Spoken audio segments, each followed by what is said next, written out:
नमस्कार, आप देख रहे हैं गेम्स ऑफ गद्दी। आपके साथ मैं हूं जीनत सिद्दीकी। 2022 में होने वाले चुनावों से पहले सियासी जोर आजमाइश जारी है। विपक्ष एक तरफ सियासी गठजोड़ करने में जुटा हुआ है तो योगी सरकार विकास के सहारे यूपी की सियासी जमीन पर नई कहानी लिखकर चुनाव के मैदान में एक बार फिर से धावा बोलने में जुटी हुई है।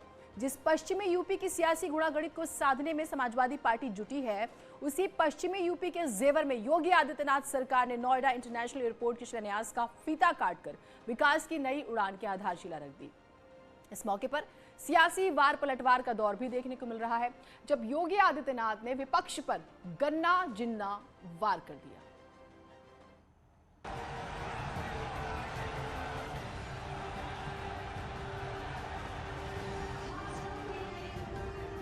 नोएडा से हवा में उड़ने का सपना साकार होने जा रहा है। प्रधानमंत्री मोदी ने एशिया के सबसे बड़े हवाई अड्डे को बनाने के लिए फीता काटा है और इसी के साथ देश और प्रदेश को सबसे बड़ी सौगात मिल गई।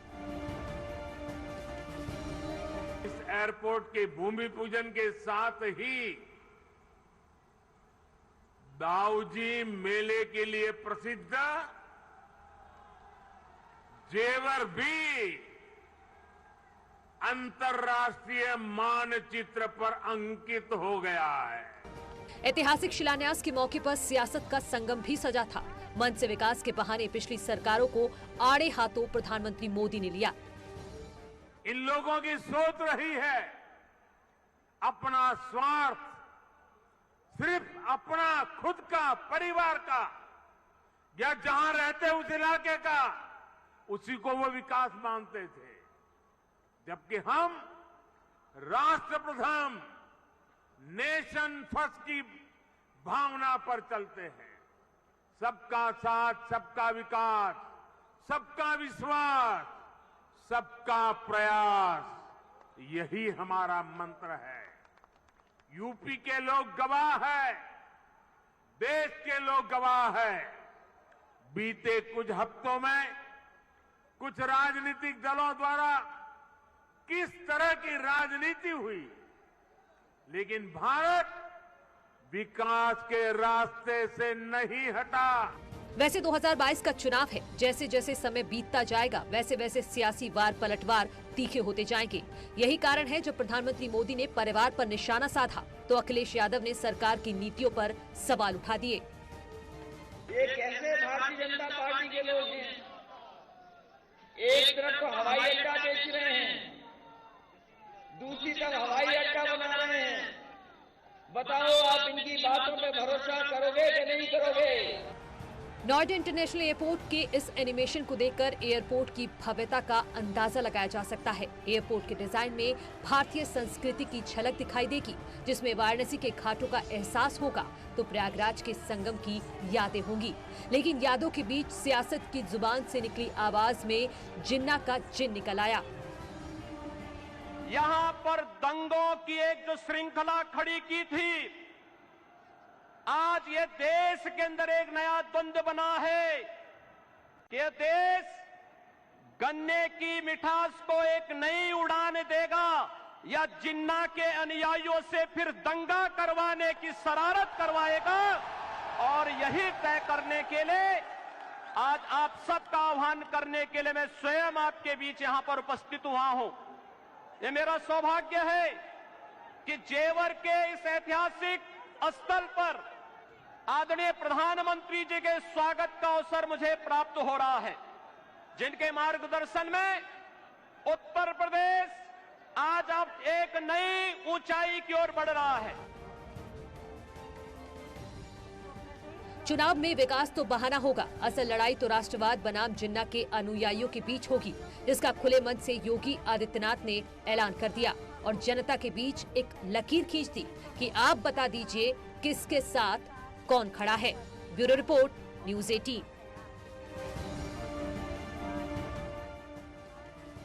इस मौके पर प्रधानमंत्री मोदी ने विपक्ष को आड़े हाथों लिया। उन्होंने विपक्ष पर चुन चुन कर सियासी कटाक्ष किए। पीएम मोदी ने कहा, हम प्रोजेक्ट शुरू करते हैं और पूरा भी करते हैं। इंफ्रास्ट्रक्चर राजनीति नहीं, राजनीति का हिस्सा है। हमारी कोशिश प्रोजेक्ट अटके नहीं, प्रोजेक्ट लटके नहीं, प्रोजेक्ट भटके नहीं। पिछली सरकारों ने श्रेय लेने के लिए घोषणाएं होती थी। पिछली सरकारों में प्रोजेक्ट पूरे नहीं हो पाते थे, तो इस तरह से प्रधानमंत्री ने कटाक्ष किए विपक्ष पर। 23 नवंबर 2021 की इन तस्वीरों के पीछे पकी सियासी खिचड़ी की तस्वीर साफ हो गई।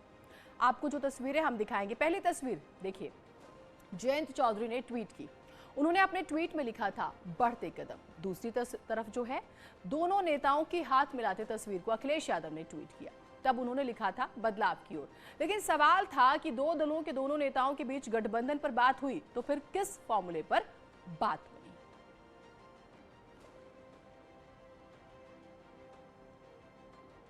तो जयंत चौधरी का हम जिक्र कर रहे हैं, अखिलेश यादव का जिक्र कर रहे हैं। जब उनकी मुलाकात हुई थी, एक तस्वीर सामने आती है और दोनों नेताओं ने अलग अलग तस्वीर जो है अलग अलग कोटेशन के साथ साझा की। अब देखिए, क्योंकि चुनावी मौसम है, बॉडी लैंग्वेज स्ट्रक्चर की बात करें, हम कमेंट्स की बात करें, कोटेशंस की बात करें, बहुत महत्वपूर्ण हो जाती है। अब सवाल ये उठ रहा है कि भाई किन सीटों पर बात बनी, किन सीटों पर बात नहीं बनी। अंदर खाने तो ऐसी भी खबरें हैं कि जयंत चाहते थे कि उन्हें 50 सीटें मिल जाएं, लेकिन नहीं हुआ। 30 पर राजी होते हैं और उसके बाद 6 सीटों का ऐसा जिक्र होता है कि भाई समाजवादी पार्टी का ही प्रत्याशी चुनाव लड़ेगा, लेकिन सिंबल होगा आरएलडी का। इन दो तस्वीरों के पीछे बने पश्चिमी यूपी के सियासी गठजोड़ की कहानी अब साफ हो गई है। बस औपचारिक ऐलान होना बाकी है, जिसकी तस्वीर 7 दिसंबर को मेरठ की धरती से साफ हो जाएगी। इस मौके पर समाजवादी पार्टी के अध्यक्ष अखिलेश यादव और आरएलडी के अध्यक्ष जयंत चौधरी मौजूद रहेंगे। तब औपचारिक तौर पर गठबंधन का ऐलान होगा, क्योंकि इस मौके पर सियासी संगम भी दोनों दलों का सजेगा। कहा जा रहा है कि समाजवादी पार्टी पश्चिमी यूपी में आरएलडी को 14 सीटें देगी, यानी कि 30 से भी अब कम हो गई है। इन कयासों के बीच एक और खबर आ रही है। पार्टी के साथ गठबंधन कर चुनाव लड़ रही आरएलडी को मुजफ्फरनगर की 5 सीटें मिल सकती हैं, बिजनौर में 2 सीटों पर आरएलडी लड़ सकती है, मुरादाबाद की कांट सीट पर चुनाव लड़ सकती है, मथुरा में 4 सीटों पर मौका मिल सकता है, जबकि बिजनौर में 2 सीटों पर आरएलडी ने दावा ठोका है। 50 से 30, 30 से अब 14। अब तस्वीर साफ होनी हालांकि थोड़ी बाकी है। यूपी की सियासत में महागठबंधन की चर्चा जोरों पर है। अखिलेश महागठबंधन बनाने में जुटे हुए हैं। लखनऊ में गुरुवार को अखिलेश जनवादी जनक्रांति महारैली में बीजेपी पर जमकर बरसे और जाति कार्ड खेलने में कोई कोर कसर नहीं छोड़ी।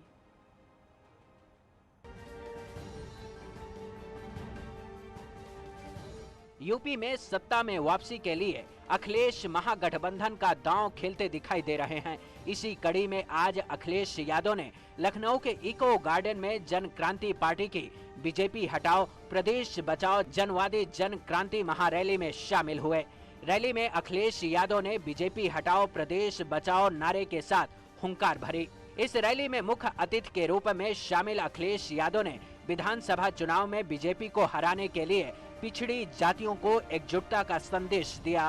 पहली बार इतना जन क्रांति का कार्यक्रम हो रहा है।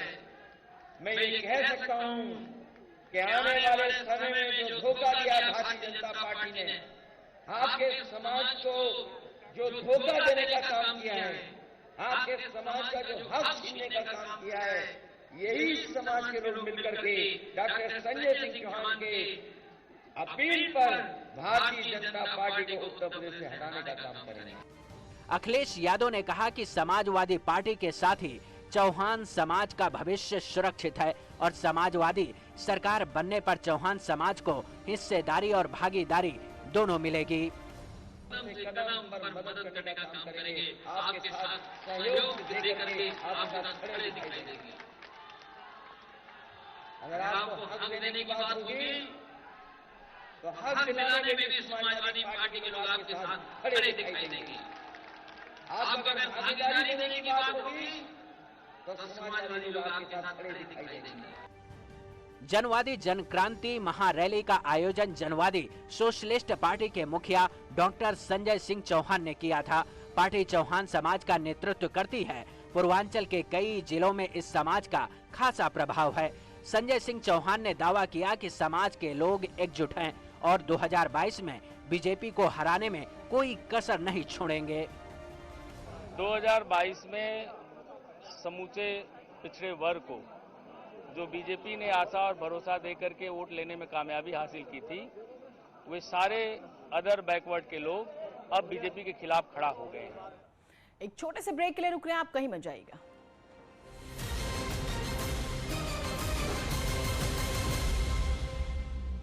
कोविड